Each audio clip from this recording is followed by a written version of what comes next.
লোকসভা নির্বাচনে হাওড়া লোকসভা কেন্দ্রের বিজেপি মনোনীত প্রার্থী ডাক্তার রথীন চক্রবর্তী 23 এপ্রিল মঙ্গলবার হাওড়ার পাঁচলা বিধানসভা কেন্দ্রের অন্তর্গত বনহরিশপুর গ্রাম পঞ্চায়েতের মানিকপীঠ থেকে এক বর্ণাঢ্য শোভাযাত্রা সহযোগে সাধারণ মানুষের মধ্যে প্রচার ও জনসংযোগ করেন হাওড়া লোকসভা কেন্দ্রের বিজেপি প্রার্থী ডক্টর রথীন চক্রবর্তী।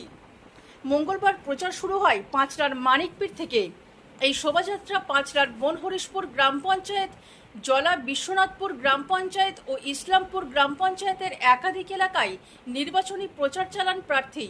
এই দিনের এই নির্বাচনী প্রচার মূলত বিজেপি পাঁচলা 4 নম্বর মণ্ডলের উদ্যোগে অনুষ্ঠিত হয়। এদিনের এই প্রচার কর্মসূচিতে উপস্থিত ছিলেন হাওড়া লোকসভা কেন্দ্রের বিজেপি প্রার্থী ডক্টর রথীন চক্রবর্তী, উপস্থিত ছিলেন হাওড়া জেলা সদর বিজেপির সহসভাপতি মোহিত ঘাটি, উপস্থিত ছিলেন সহসভাপতি অভিলাষ ঘোষ, উপস্থিত ছিলেন প্রবীণ